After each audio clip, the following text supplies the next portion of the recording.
Desde Buenos Aires, capital mundial de los que tienen siempre algo que decir. Esto es Hablar sobre Hablar. Una producción original de Speakers para mostrarte el backstage de los que hablan y dan que hablar. Los rockstars de la palabra. Con ustedes, Hernán Schuster.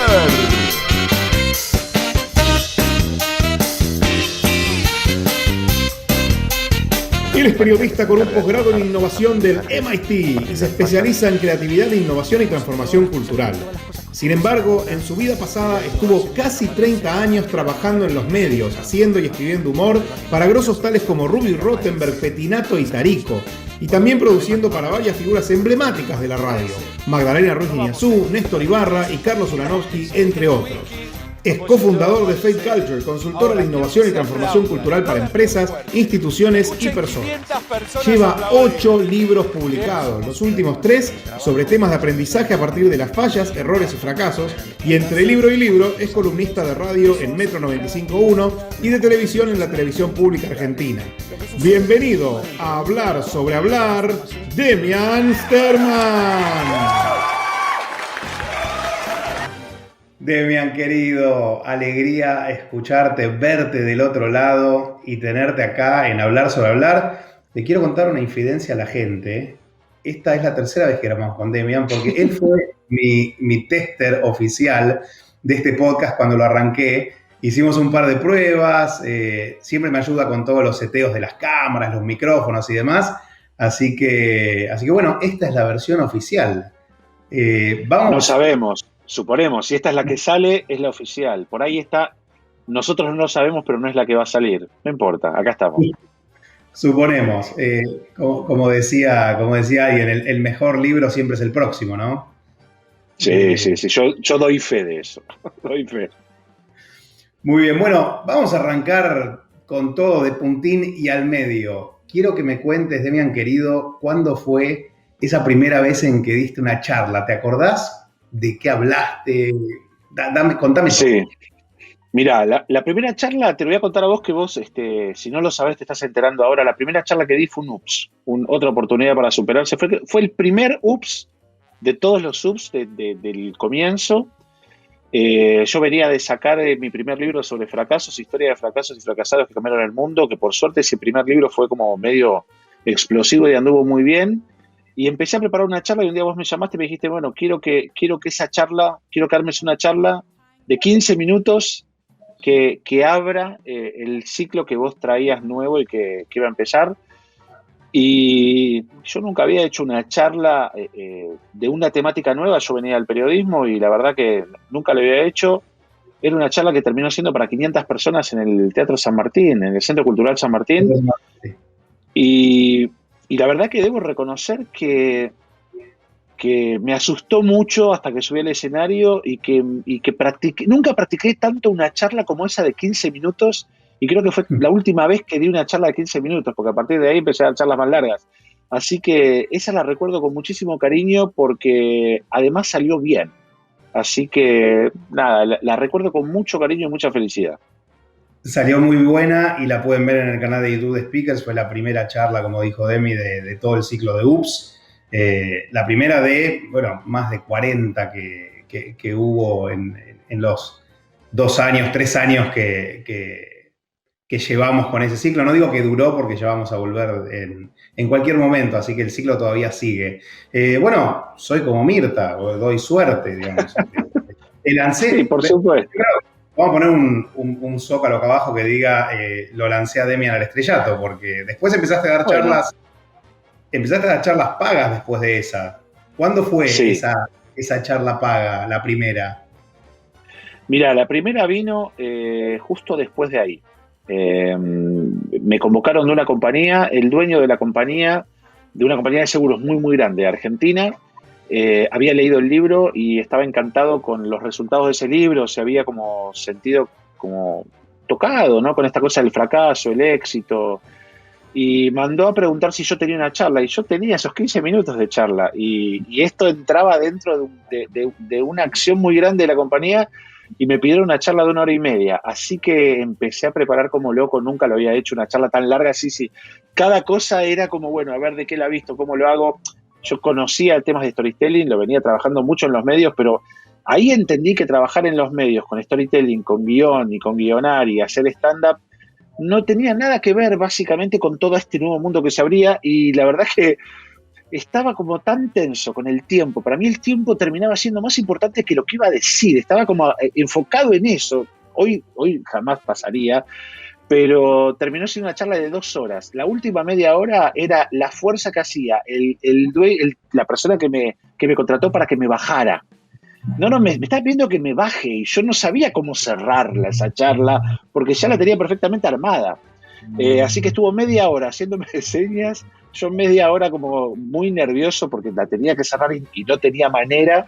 Eh, Así que la segunda de mis charlas fue para mí un papelón. Igual salió muy bien porque también pasa esto que solo uno sabe qué es lo que va a decir arriba del escenario o en el lugar donde te contratan, y el que está escuchando está escuchando. Que eso fue algo que aprendí después. Que la sensación que nos queda cuando no nos sale como esperamos simplemente es eso, pero el que lo recibe lo que le das, que siempre es mucho y siempre está bueno. No, y si la charla está buena, ese tiempo quizás no pasa volando, digamos. Dijiste una cosa, no sé si estoy tan de acuerdo. Vos venís del mundo del guión, del storytelling, y dijiste que no es parecido eso al mundo de las charlas, cosa que no estoy tan de acuerdo. Bueno, en cierta medida yo creo que no es igual, o yo sentía que no era igual. Primero porque la forma en la que, al menos mi experiencia hasta ese momento, armando guiones para televisión, tenía que tener ciertos códigos y ciertas claves que después en un escenario con gente desarrollando una temática puntual, la dinámica es diferente. Es cierto que los cuentos son cuentos, que la forma de narrar es básicamente parecida, pero me parece que cada escenario tiene como su salsa mágica, ¿no? Y al menos en mi experiencia, escribir para televisión y escribir para radio, que también es diferente, resultó ser diferente también a escribirme a mí para un escenario, para una charla.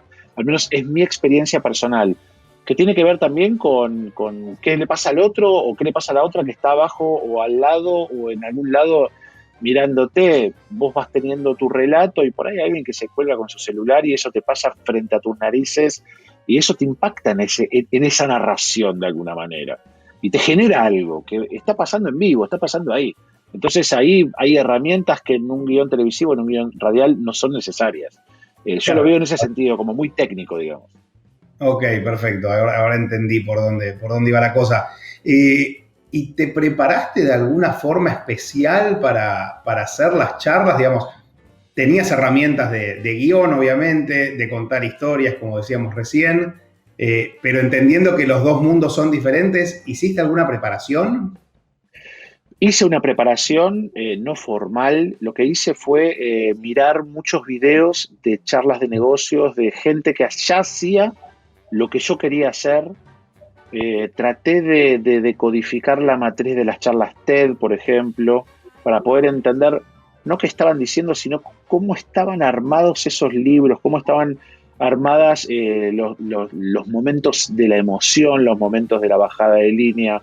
Miré mucho, y también miré muchos estandaperos ingleses que a mí me encantan, estandaperos norteamericanos que me encantan, sobre todo para entender otra parte del asunto, que es cómo traspasar la energía de uno hacia hacia la persona que te está escuchando. Me parece que eso también es parte de lo que decimos, ¿no? No solo quedarnos con qué queremos decir, cómo lo ponemos en el escenario y también cómo controlamos esa energía en la recepción, que todo es parte de lo que pasa cuando uno está dando una charla, o al menos a mí es lo que me pasa. Como que no es solamente pararme y decir lo que quiero decir, es el mensaje de qué querés decir, el mensaje de cómo lo querés decir, cómo estás tratando de decodificar a quien lo está recibiendo, después desde el lugar donde vos estás parado o el lugar que te espera o lo que te prepararon para que te ataje vos parado ahí diciendo algo, si es un lugar que se adecua a todo ese tu rol que vos le estás poniendo a eso que querés decir.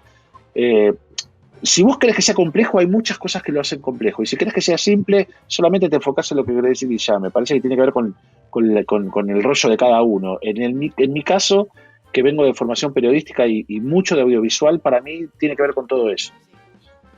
Y justamente viniendo del otro lado del mostrador, digamos, vos venías de atrás del micrófono, ¿qué fue lo que más te costó en ese paso hacia poner la cara ante un escenario, digamos? Fue difícil porque yo venía también de una carrera de productor. Yo fui productor de muchos programas de televisión, de muchos programas de radio. O sea, yo estaba detrás de la cámara, de todo lo que no se ve en televisión, dando órdenes a quien sí ponía la cara. Y la verdad que no es fácil poner la cara, porque no es solo poner la cara, es poner la cara, mirar a la otra persona, recordar lo que querías decir, concentrarte y poder decirlo. No olvidarte de la introducción, nudo y desenlace, y cuando lograste todo eso, que sea una experiencia placentera. Eso se logra con la... Claro, que eso se termina logrando con el tiempo, con el rodaje, con hacerlo muchas veces. Hay un momento, y yo lo recuerdo muy bien, momentos donde por ahí hasta me aburría de la charla que estaba dando y me daba cuenta que mi boca iba en automático y yo estaba colgado en otras cosas. Y, digamos, esos serían a donde no deberíamos llegar nunca los que damos charlas, ¿no? Que te aburras, pero imagino que también les debe pasar a los actores y a las actrices, que hay un momento de la repetición que ya la cabeza va en automático y por ahí estás pensando en que tenés que llamar a tu suegra, o que los pibes los dejaste en la casa de algún amigo que se te hace tarde para ir a buscarlos porque ya tenés que llevar, no sé. También pasa eso, pero eso pasa cuando lo que tiene que suceder arriba del escenario ya está completamente controlado, o al menos es mi experiencia. Buenísimo. Quiero saber, Demi, ya hablaste un poquito de esto, pero calculo que tendrás otra experiencia. ¿Cuál fue esa charla que fue tremendo fracaso, que fue mala? ¿Te acordás? Sí, porque esas son las experiencias que uno no se olvida, porque te quedan siempre de referencia, para pensar o para preguntar antes de aceptar una charla. Me pasó, mira, yo lo tengo referenciado, nos pasó juntos a vos y a mí. Vos y yo tuvimos una época bastante larga de giras, de viajes, dando charlas juntos, experiencia que espero que se vuelva a dar pronto. La verdad que la pandemia nos puso en pausa bastante esta experiencia, pero muy linda. Y una vez nosotros teníamos como un show montado donde vos arrancabas una charla, después yo me acoplaba con otra mirada, y la verdad que se armaba como un complemento muy interesante y éramos como dos actores de una misma temática que se daba muy lindo, con una sinergia muy piola. Y, a nosotros nos contrataron para dar una charla donde solo iba a entrar una, y por la temática, por cómo nos vendieron el brief, por cómo nos contaron qué era lo que íbamos a hacer, se adecuaba más la temática que yo desarrollaba de la charla que dábamos juntos que la que vos desarrollabas. Iba a ser en una universidad, era en Lima, si no me equivoco, en Perú, y se suponía que íbamos a dar una charla para gente que estaba haciendo una especialidad o un doctorado, algo de mucho estudio muy específico. Y cuando llegamos había un teatro lleno de niños, chicos de no más de 16 años. Más que el doctor era un pediatra, tremendo. Sí, entonces nos miramos y cuando llegamos, que ya estaba el teatro lleno de chicas y chicos que no superaban los 15 años, yo te miro no, pero no mucho más, yo te miré a vos y dije, la charla que va acá es la tuya, Ernie, porque vos dabas una charla más de tu experiencia, de vivencia, algo que podía identificar más con una historia de vida que lo mío, que ya abordaba mucho la mirada del negocio. Y en un segundo cambiamos el chip. Yo me bajé del escenario, subiste vos. De hecho, como algo yo tenía que hacer, porque cobrábamos los dos, íbamos los dos, nos vendieron como una dupla. Me parece que yo fui a presentarte. Yo subí al escenario a presentarte. Y yo eso lo vivo, ¿sabes qué? Lo vivo como un fracaso y como un éxito. El éxito que entiendo que hubo ahí fue de la agilidad que tuvimos nosotros como equipo para volver a setear un show muy armado en 5 segundos. Como que que afrontamos la situación y la resolvimos de una manera muy buena. Ahí yo veo que estuvo muy bien el reflejo. Y el fracaso fue, no fuimos lo suficientemente insistentes con el brief y no fuimos lo suficientemente insistentes con pedirle a quien nos convocaba y nos contrataba toda la información que una persona, sea un speaker o sea un profesional de algún área que tiene que desarrollar con una empresa, que es lo mismo en este caso, nos faltó información.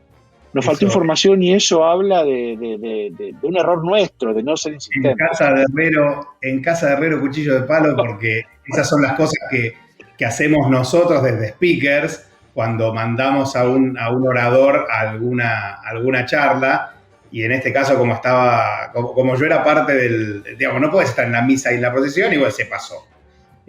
Bueno, pero por otro lado, Bernie, lo que quiero decir es que ya no nos va a volver a pasar. Entonces, no. Eso es lo que nosotros aprendimos. Porque con esa universidad nunca más vamos a trabajar, ¿no? Hermosa, la Universidad del Norte de Lima, hermosa universidad. Pocas veces vimos una universidad tan impresionante como esa. Espectacular. Yo pensé que me ibas a hablar de esa charla donde arrancaste y a los pocos minutos llegó cierto político y te bajaron. Había que redondear. Lo que pasa que esa yo no la vivo como mi peor charla o como un fracaso personal, que fue así: subí a un escenario, me contrataron, me llevaron a una provincia y a los 10 minutos de hablar de una charla de 1 hora 20, aparece el gobernador. Entonces el organizador tenía que parar todo lo que estaba en el escenario para que suba el gobernador a dar su discurso. Y a los 10 minutos que empecé a hablar ya me estaban pidiendo que redondee y no había manera de redondear. O sea, estábamos recién explicando quién era yo, ni siquiera de qué iba a hablar. Y la verdad es que eso, yo hice lo que pude, lo cerré, me despedí, me bajé. Digamos, no me importó demasiado, pero no fue mi peor charla, porque ahí yo no... fue por ahí una experiencia para aprender el lugar que a veces ocupamos los que hablamos de temáticas versus... la situación de ciertas roscas políticas que tienen que estar ahí. No lo vivo como una mala experiencia, lo vivo como un aprendizaje y ni siquiera suma, no aparece en ningún lado eso. No está en YouTube, no aparece en mi currículum, no suelo ni contarlo porque yo comí bien, viajé bien, ni siquiera, pero lo que nos pasó a nosotros creo que sí es interesante porque no nos va a volver a pasar. Y me parece que de eso se trata la experiencia mía como speaker en una situación como esa. Genial. Y, Demi, el lugar más memorable, el lugar más raro que hayas dado una charla, ¿cuál fue? ¿Te acordás? Mira, di una charla en un lugar que nunca más me voy a olvidar, en Catamarca. Me invitó a dar una charla bastante importante, muy interesante, el Centro de Innovación de Catamarca, ahí en la capital, en San Fernando, del Valle de Catamarca. Y la charla era en un edificio histórico donde funcionaba el Centro de Innovación, y en el sótano había como una construcción, como si te dijera que tenía 300 años, tenía arcadas de barro, o sea, era como un ladrillo de barro, una cosa histórica con una humedad que recuerdo que me tuve que abrigar porque hacía ese frío, viste, que hay en las bodegas. Y encima habían como 150 personas divididas por columnas, habían arcadas y columnas. Entonces yo no podía estar parado en un solo lugar porque a los costados, que se abría muchísimo, no me veían. Entonces yo me la pasé caminando como sobre todo el ancho del escenario, que en realidad no era el escenario, era el piso, para que me vieran en todos lados. Y la verdad que fue un hermoso lugar, fue una experiencia, es como si tuvieras que dar una charla dentro de una caverna, pero tan lindo, tan histórico. Yo me sentía como en el Cabildo dando una charla en 1810. Fue hermoso, claro. La verdad que hermoso, y aparte me trataron bárbaro. Yo era el invitado, digamos, no soy ninguna estrella, pero esa noche era el invitado estrella. Digo, hablábamos 3 personas, yo cerraba, la gente venía a escuchar, a ver qué era lo que yo tenía para decir, y fue tan lindo, porque en realidad yo me quedé más impresionado con lo que esa gente me dio a mí que con lo que yo les habré dado a esas personas. Muy, muy, muy agradecido, la verdad, muy agradecido con la gente de Catamarca, muy cálido, y para mí un hallazgo, digamos, esa calidad de gente. Muy, muy encantado. Un gran saludo a todos los de Catamarca que nos miran siempre. Bien, les mandamos un No, abrazo. doy fe que hay gente que nos está mirando todo el tiempo, y por suerte. Cata y Marca, sí. Escucha, ¿y cuál? A ver, tenemos un montón de gente que nos mira, ahora sí es en serio, que quiere empezar a dar charlas. ¿Cuáles son los 2, 3 tips que le darías a este público que quiere iniciarse en el camino de ser speaker? Para mí, primero mirar cómo es dar charlas, o sea, mirar videos de gente que da charlas. Eso es lo primero, de personas que dan charlas, saber qué es lo que pasa en esa charla. Segundo, tener algo para decir, de qué vas a hablar. Y tercero, saber que es importante cómo organices eso que vayas a decir. Y creo que mi experiencia, al menos mi experiencia, me demostró que ir de menos a más. Arrancar chiquito, arrancar, yo ya lo dije acá, mi primera charla fue de 8 minutos, no me acuerdo si 8 o 12, creo que me 15, extendí sí, 2 minutos, 15, bueno, pero ese chiquito, esos 15 minutos, para mí merecieron una preparación inmensa. Nunca me preparé tanto para esos 15 minutos y después me empecé a relajar. Para mí esos tips son importantes, y también, y esto lo quiero decir porque inclusive escuché y lo vi en este programa, en el tuyo, gente que ha dicho, que yo respeto y quiero mucho, y yo no coincido, que a veces, que siempre es más importante lo que uno tiene para decir y decirlo, que de qué viste todo lo que uno puede decir. Digo, gente que está en contra de las pantallas, gente que por ahí sostiene que es más importante lo que uno tiene para decir, porque la gente va a escuchar a quien tiene eso para decir. Y yo creo que no es así, pero es mi punto de vista. Yo creo que cuando uno da una charla, lo que está dando es un show. Cuando uno da un mensaje, lo que está dando es un mensaje por múltiples lados. Lo está dando con cómo se viste, lo está dando con la pantalla, lo está dando con el sonido, con la luz, y con la palabra. Entonces me parece que también a esa persona que quiere ser speaker, que sepa que hay un montón de recursos que apoyan eso que uno quiere decir, y que los use, que los use. O sea, yo prefiero más a un speaker, a escuchar una conferencia de 1 hora de una persona que sabe cómo utilizar una pantalla que tiene detrás o al costado, y que puede hacerme más amena la experiencia de escucharlo o escucharla, que esa persona que está a esa hora creyendo que lo único y más importante es lo que esa persona dice y no cómo la dice. Así que nada, es mi humilde apreciación respecto de este negocio. Para mí, todo lo que viene a aportar, lo que uno dice con la palabra, para mí es bienvenido arriba de un escenario. Me parece muy bien, me gusta la diversidad de opiniones y es verdad que no hay una verdad revelada en esto. O sea, somos diferentes, tenemos diferentes approaches y diferentes maneras de encarar las charlas. Hay algunos que nos gusta más el tema del show y hay otros que le gusta más la solemnidad y la charla más formulaica. Hablabas recién de negocio y lo que te quería preguntar es, la pregunta anterior fue para los que querían arrancar. Bueno, hablando de negocio, ¿qué tips le darías a una persona que quiere dedicarse a esto profesionalmente, a dar charlas y vivir de sus charlas? Bueno, que dar charlas es un negocio. Hay un, Uh-huh. hay un show montado alrededor de las charlas de las personas que tengan algo para decir y que puedan enmarcar eso que tienen para decir en que sea atractivo. La pandemia puso en algún tipo de riesgo o de desafío el universo del negocio de las charlas. Me parece que se fueron resolviendo de diversas maneras y está muy bien. Hoy estamos en un momento blend, donde hay pocas charlas presenciales, hay muchas charlas virtuales, y hay esas cosas intermedias que son charlas virtuales en escenarios virtuales, y el escenario virtual vino a agregar esa sensación de volumen que hay entre el que te habla y el que te escucha. Me parece que que el negocio del dar charla tiene que estar complementado con algo más, o tiene que ser el resultado de algo que surja en otro lado. Por ejemplo, a mí se me vino muy bien el negocio de las charlas porque yo tengo muchos libros escritos sobre temáticas sobre las que muy poca gente escribió. Entonces, alguien que me descubre en un libro, de golpe ve que yo doy una charla y por ahí se interesa por lo que yo tenga para decir.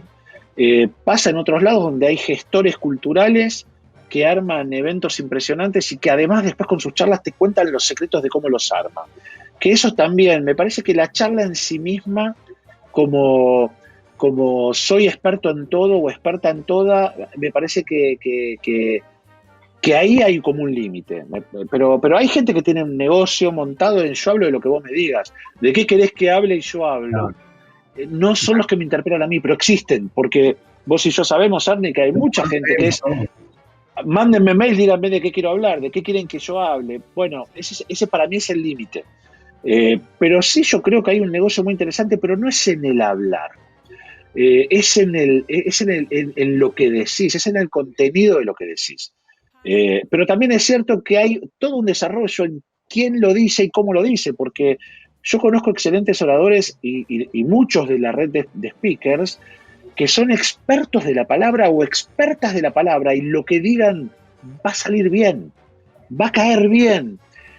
Pero bueno, eso tiene que estar sostenido de estudio, de análisis, de investigación, porque si no rascas un poquito y no tardás mucho en darte cuenta quién es charleta y quién no es charleta. Entonces me parece que el negocio de la palabra se termina cuando sos, o en mi caso, si yo sería un charlatán. Ahí se me termina, porque tardás un minuto en demostrar que lo sos y no te contratan más. Y vos necesitas que la otra persona del otro lado te contrate, pero en el mejor sentido, que de alguna manera acepte dedicarte su tiempo a eso que vos querés decir y que haya alguien que lo pague. Tiene que haber un fino equilibrio entre el qué y el cómo, digamos.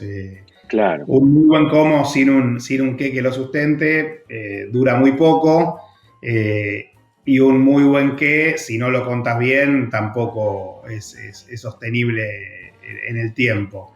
Así que estoy... No, pero también yo no conocí ni una mujer speaker ni un hombre speaker que sean muy elocuentes o que sean muy buenos sin práctica. Hay gente que nace con el don, pero también hay que agregarle práctica, horas, y cuando vas viendo los recorridos de los grandes estandaperos te das cuenta que el recorrido es importante, la confianza arriba del escenario es importante, los tiempos son importantes, escuchar a la otra persona es importante. Me parece que hay que recorrer. El que se quiere dedicar a esto tiene que aguantarse, recorrer cierto camino hasta sentir su seguridad. Es practicar para que todo parezca improvisado de alguna manera, con el estándar. Sí, sí. La última, Demi, antes de pasar al famosísimo ya PRODE de Hablar sobre Hablar. Mencionaste así como muy por arriba gente a la cual mirabas o tenés en el radar. ¿Cuáles son tus 2 o 3 referentes, si es que los tenés, en el mundo de las charlas? Mira, a mí me gusta mucho Seth Godin. Me gusta mucho. Para quien no lo conoce, es un especialista, un consultor especialista en marketing y además una persona muy creativa que logra arriba del escenario como atraparte y llevarte. Y me gusta mucho estandaperos y estandaperas, sobre todo americanos e ingleses. Después en personas que dan charlas, acá en Argentina, si sos de Argentina, hay muchos y muy buenos. De otros países no conozco tantos. Y la verdad que hay algunos que son showman y que aparte dicen cosas interesantes, que son muy curiosas. Yo me acuerdo cuando empecé a pensar en ser speaker, o la historia me empezó a llevar para este lado y empecé a ver quiénes eran. Me acuerdo que Eduardo Castica para mí era una referencia interesante, porque no solo era muy, muy, muy creíble con lo que decía y lo veías muy confiado arriba del escenario, sino que aparte yo sentía, y por ahí es así o no es así, no lo sé porque no lo hablé con él, sentía que él tenía un personaje armado. con los pelos un poco enredados, con los anteojos de color, con toda esta cosa más de hablar en velocidad. A veces eso también lo critico un poquito porque habla muy rápido y a veces yo me pierdo, pero te das cuenta que tiene un control absoluto del escenario. Y eso es lo que yo destaco en los estandaperos buenos, destaco en los que fui nombrando y en otros más, que es cuando te das cuenta que se adueñan del espacio en el que hablan. Entienden perfectamente dónde está la luz, que eso es algo que yo en mi primera charla no entendí. Digo, y los que quieran ver mi charla de UPS, la primera, es que yo tenía que estar parado en un lugar puntual porque tenía una luz de frente que me iba a marcar y yo estaba tan ansioso, tan nervioso y empecé a caminar y me fui a caminar. Entonces me fui a caminar alrededor de la luz nunca me dio. Después me acuerdo tus puteadas diciéndome, maestro, te puse una luz, te puse una alfombra, parate ahí. Pero me parece que ahí te vas dando cuenta cómo este trabajo o este oficio o este show tiene también sus reglas. Vos te tenés que parar donde está la luz, no te tenés que tapar con la computadora, tenés que mirar al otro o a la otra, quienes te ven. Hay seguramente a veces una computadora que te marca el tiempo y tenés que estar atento a que hay un tiempo, porque ese tiempo merece a un equilibrio de que vos sos parte de una mecánica más grande. Así que yo recomiendo Eduardo Castica, Seth Godin, bueno, cualquiera de los speakers, seguramente de muchos vas a sacar muchas cosas buenas, y también criticar a otros que no te gusten te va a dar también pautas para poder pelar tu propio personaje, porque no somos nosotros los que nos subimos al escenario, somos lo que a nosotros nos gusta que vean otros arriba del escenario, somos una construcción. Lo que elegimos mostrar, tal cual. Exactamente. Y en este momento elijo mostrar el PRODE. Así que vamos al PRODE, señor Demian. Vamos, allá vamos. Demian Sterman. Profesión, Demian Sterman. Periodista, en realidad periodista. Periodista. Bien. Primera pregunta, ¿sos speaker o das charlas? No, doy charlas. Las charlas.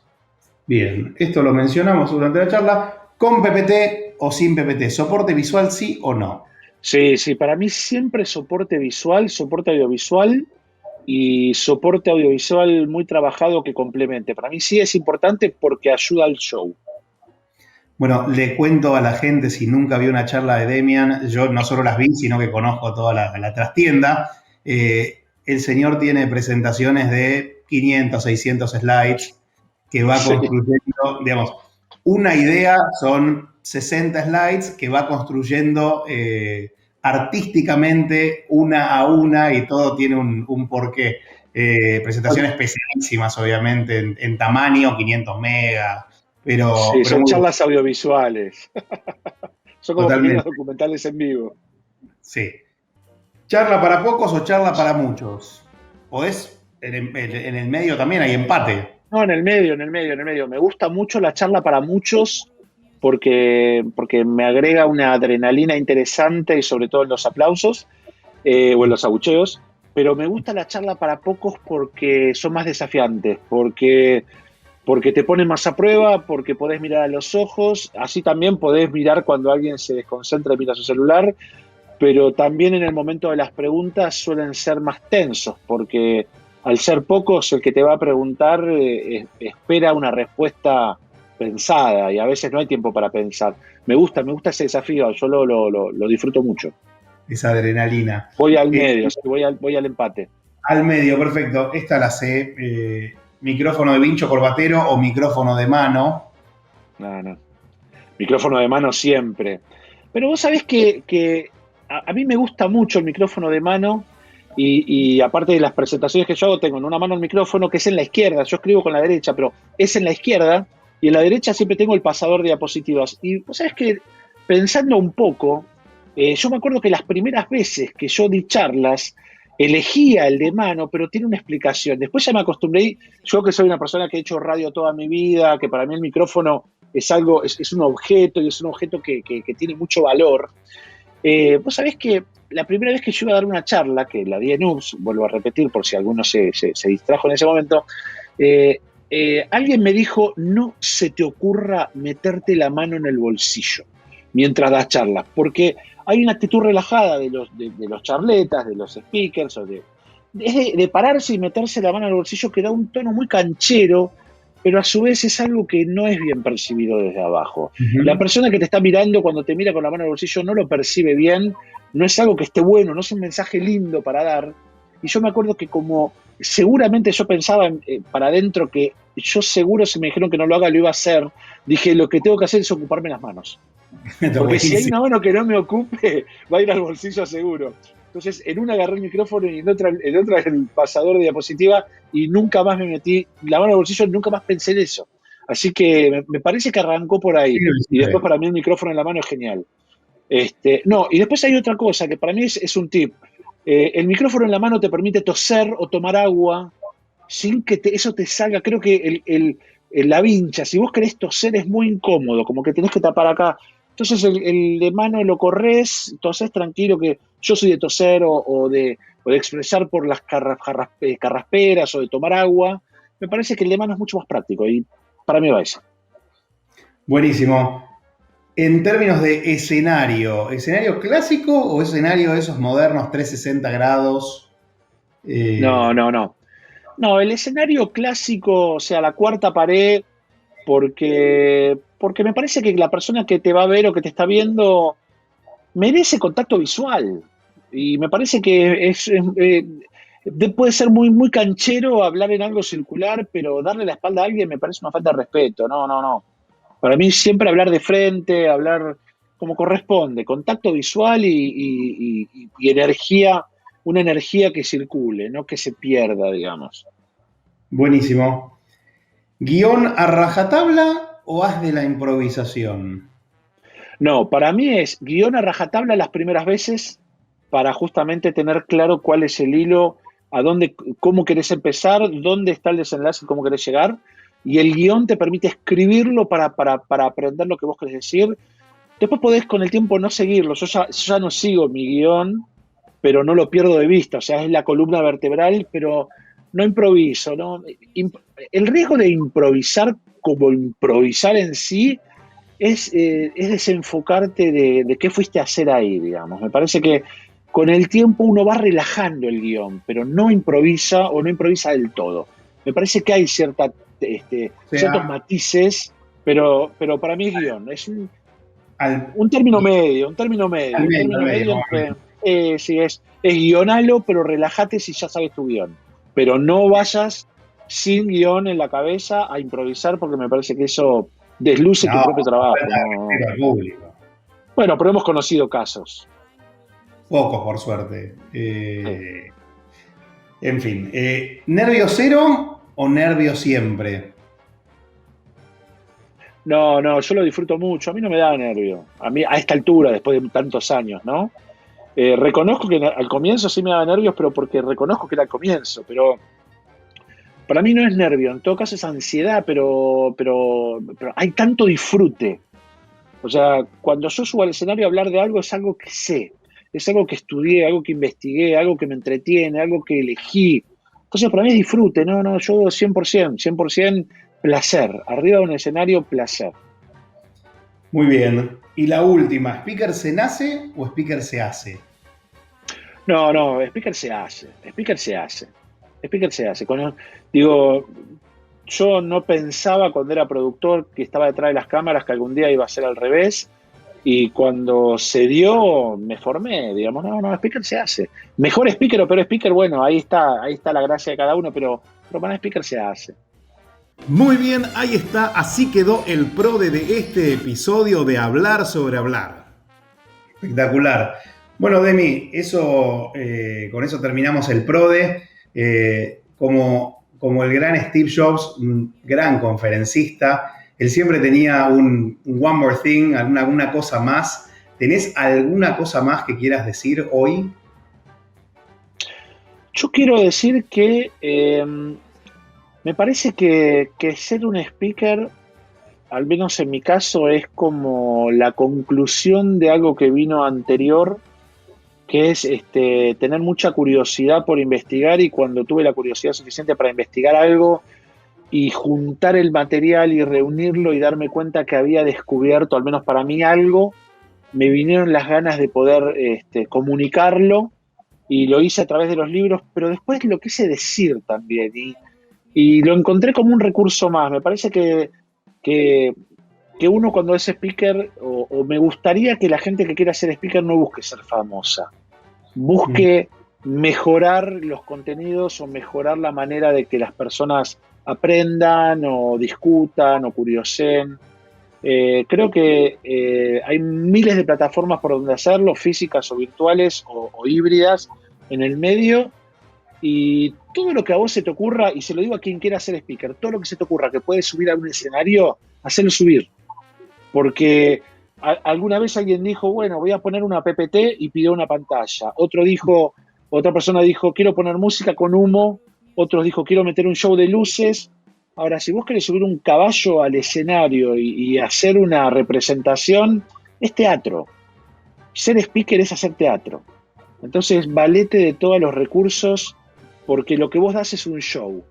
Y si ese show enseña, mejor. Pero si entretiene, date por hecho. Al menos esa es mi filosofía. Yo cada vez que me subo a dar un show. Sale mal, sale bien, pero es un show. Así que creo que hay que relajarlo y pensarlo desde ahí. Para todos aquellos que quieran serlo. Espectacular, Demi. Gracias nuevamente por sumarte a este show que es Hablar sobre Hablar. Y a todos ustedes que están ahí, acuérdense que hay más episodios que ya pasaron y muchos más que van a venir. Gracias a todos, gracias a vos de vuelta, Demi, y nos despedimos. Adiós, gracias por la invitación. Chau, chau.